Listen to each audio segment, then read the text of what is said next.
एक तरफ जिस बांग्लादेश की अंतरिम सरकार भारत से अकड़ रही है और हिंदुओं का बचाव नहीं कर सकती, उसी बांग्लादेश में खुद बिजली की कमी हो गई है और खुद भारत के द्वारा बांग्लादेश में बिजली भेजी जा रही है। और कुछ दिन पहले अदानी को भारत सरकार की तरफ से बांग्लादेश में बिजली बेचने की परमिशन मिल गई थी। लेकिन हाल ही में खबर निकल कर आ रही है कि जो बिजली भारत के द्वारा बांग्लादेश में भेजी जानी थी, उस बिजली को अब खुद भारत में यूज करने की परमिशन मिल गई है। और जो बांग्लादेश भारत से अकड़ने की कोशिश कर रहा है, अब इस बांग्लादेश का घमंड मिट्टी में मिलने जा रहा है। आपको बता दें कि बांग्लादेश अपने लिए खुद की बिजली भी प्रोड्यूस नहीं कर पाता, जिसके कारण पावर सप्लाई के लिए भारत पर डिपेंडेंट है, जिसमें भारत की अदानी पावर की झारखंड में मौजूद गोड्डा पावर जनरेशन प्लांट द्वारा अभी तक लगभग 100% सप्लाई बांग्लादेश में की जा रही थी। लेकिन इस बीच बांग्लादेश में जो हालात चल रहे हैं, इससे भारत की तरफ से बहुत बड़ा फैसला लिया जा चुका है।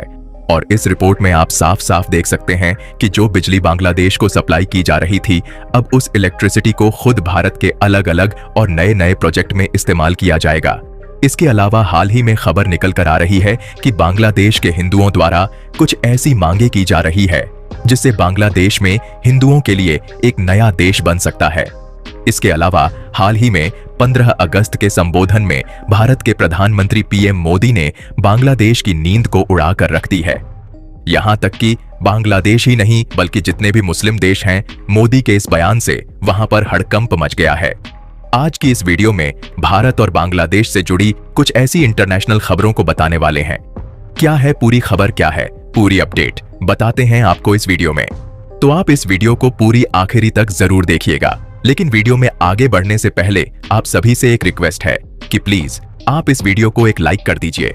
और अगर आपने अभी तक हमारे इस चैनल को सब्सक्राइब नहीं किया है तो चैनल को सब्सक्राइब करके बेल आइकन को प्रेस कर लीजिए। आपके लिए यह सिर्फ 1 सेकंड का काम है, लेकिन इससे हमारी काफी मदद हो जाती है। दरअसल हाल ही में एक खबर निकल कर आ रही है कि अभी तक बांग्लादेश को जो बिजली भारत के द्वारा भेजी जाती थी, उस बिजली को अब बांग्लादेश में नहीं भेजा जाएगा, बल्कि इस बिजली का इस्तेमाल भारत में किया जाएगा। और इस खबर ने बांग्लादेश की नई सरकार का दिमाग हिलाकर रख दिया है, क्योंकि देखा जाए तो बांग्लादेश की पूर्व पीएम शेख हसीना को देश छोड़ देने के बाद भी वहां के हालात बेकाबू है। साथ ही अल्पसंख्यकों और हिंदुओं पर जुल्म किया जा रहा है। यहां तक कि जिन इलाकों में हिंदुओं के द्वारा विरोध प्रदर्शन किया जा रहा है, उनको वहां की सेना द्वारा रोकने की कोशिश की जा रही है। हालांकि भारत के दबाव में आकर बांग्लादेश की नई अंतरिम सरकार ने हिंदुओं और अल्पसंख्यकों को बचाने पर थोड़ी बहुत बात रखी, लेकिन उनके बचाव के लिए कोई तगड़ा एक्शन नहीं लिया गया, बल्कि कुछ हद तक भारत को भी उनकी तरफ से चेतावनियों का सामना करना पड़ा, क्योंकि भारत ने शेख हसीना को अपने देश में शरण दिए हुए हैं। लेकिन सभी का ध्यान इधर अटका हुआ था। वहीं दूसरी तरफ भारत की तरफ से बांग्लादेश में बिजली की सप्लाई को लेकर बहुत ही बड़ा फैसला ले लिया जाता है। आपको बता दें कि बांग्लादेश में जो भारत के द्वारा बिजली की सप्लाई की जाती है, उस बिजली को अदानी पावर की झारखंड में बनाई गई गोड्डा पावर जनरेशन प्लांट द्वारा किया जाता है। और इसी पावर जनरेशन प्लांट द्वारा बांग्लादेश में भेजी जा रही इलेक्ट्रिसिटी को भारत में शिफ्ट करने की परमिशन को भारत सरकार की तरफ से दी जा चुकी है। आपको बता दें कि जब साल 2017 में पीएम मोदी ने बांग्लादेश की यात्रा की थी, तो उस समय बांग्लादेश ने भारत से बिजली की मांग की, जिसके बाद बिजली आपूर्ति के लिए नवंबर 2017 में बांग्लादेश पावर डेवलपमेंट बोर्ड ने भारत की अडानी पावर के साथ बिजली खरीद का समझौता किया था। और इस समझौते के मुताबिक अगले 25 सालों तक भारत के झारखंड में मौजूद इसी पावर प्लांट से बिजली की सप्लाई किया जाना था। लेकिन उस समय अडानी के इस पावर प्लांट का काम डेवलपमेंट पर चल रहा था। इसीलिए पिछले साल जून 2023 में भारत ने बांग्लादेश में बिजली की सप्लाई शुरू की। और आपको जानकर हैरानी होगी कि इस पावर प्लांट को दूसरे देशों में ही बिजली सप्लाई करने के मकसद से डेवलप किया गया है। और इसकी कैपेसिटी शुरुआत में 1500 मेगावाट की थी, लेकिन अब 1600 मेगावाट की है, क्योंकि बाद में इसे बढ़ा दिया गया।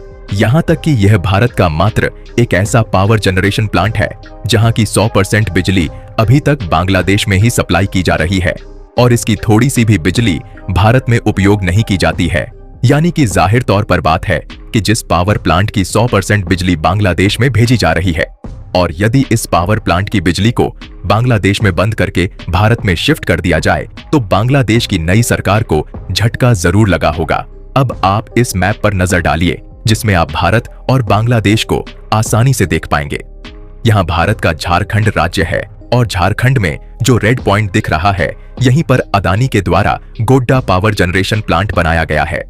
क्योंकि यहाँ से बांग्लादेश काफी ज्यादा नजदीक है, इसलिए भारत के झारखंड से लेकर बांग्लादेश के ढाका शहर तक इलेक्ट्रिक वायर की प्रॉपर कनेक्टिविटी बिछाई गई है और इसी इलेक्ट्रिक वायर कनेक्टिविटी के द्वारा भारत से बांग्लादेश में बिजली की सप्लाई की जाती है और बांग्लादेश को बिजली की सप्लाई भारत के द्वारा इसीलिए की जाती है क्योंकि बांग्लादेश अपनी इलेक्ट्रिसिटी रिक्वायरमेंट के हिसाब से इसका प्रोडक्शन नहीं कर पाता है और बांग्लादेश कोयला खरीद के लिए भी इंडोनेशिया और साउथ अफ्रीका जैसे देशों पर डिपेंडेंट है, जहां से बांग्लादेश ज्यादातर कोयला खरीदता है।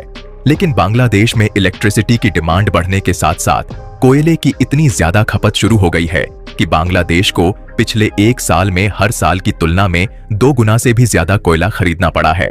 लेकिन इसके बावजूद भी बांग्लादेश में जितनी बिजली की जरूरत होती है, उस हिसाब से काफी कम मात्रा में ही बिजली प्रोड्यूस हो पाती है, जिसके कारण भारत के द्वारा काफी ज्यादा कैपेसिटी के साथ बिजली की सप्लाई बांग्लादेश में की जाती है।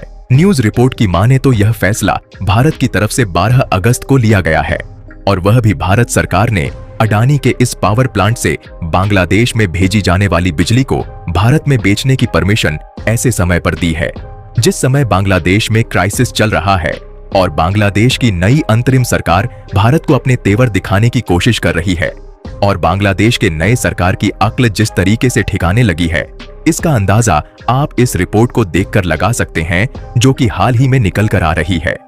इसमें साफ साफ बताया गया है कि विरोध प्रदर्शन और इकोनॉमिक रुकावट के कारण बांग्लादेश की जो पावर डिमांड है वह कई गुना बढ़ चुकी है।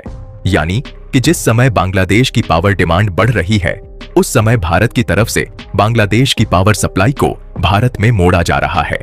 लेकिन अब यहाँ पर सवाल आता है कि भारत ने बांग्लादेश के खिलाफ इस तरीके के कदम क्यों उठाए? तो इसका सबसे बड़ा कारण यह माना जा रहा है कि बांग्लादेश की नई सरकार ने जो भारत को चुनौतियां दी हैं, इसलिए भारत ने इस तरीके के कदम उठाए हैं। और दूसरा सबसे बड़ा कारण यह है कि बांग्लादेश की उथल पुथल के कारण उनकी अर्थव्यवस्था डगमगा रही है और यह भी हो सकता है कि बांग्लादेश इस बिजली का पेमेंट ना कर पाए। ऐसे में आगे चलकर अडानी के इस पावर प्लांट को कोई नुकसान ना हो, इसलिए बांग्लादेश में भेजे जाने वाली बिजली को भारत में उपयोग करने का कदम उठाया जा रहा है। इससे भारत में बिजली की कमी भी नहीं पड़ेगी और यदि हम चाहे तो इस बिजली को दूसरे पड़ोसी देशों में एक्सपोर्ट कर सकते हैं क्योंकि ऑलरेडी भारत के कुछ अन्य पावर प्लांट द्वारा नेपाल और म्यांमार जैसे पड़ोसी देशों में एनर्जी जरूरत को पूरा करने के लिए बिजली का एक्सपोर्ट किया जाता है। क्या भारत को बांग्लादेश की तरफ बिजली सप्लाई रोक देनी चाहिए या नहीं? कमेंट करके जरूर बताएं। वीडियो को लाइक कीजिए, जितना भी हो सके ज्यादा से ज्यादा शेयर कीजिए अपने दोस्तों के साथ, अपने घर वालों के साथ और चैनल को सब्सक्राइब करके बेल आइकन को प्रेस कर लीजिए।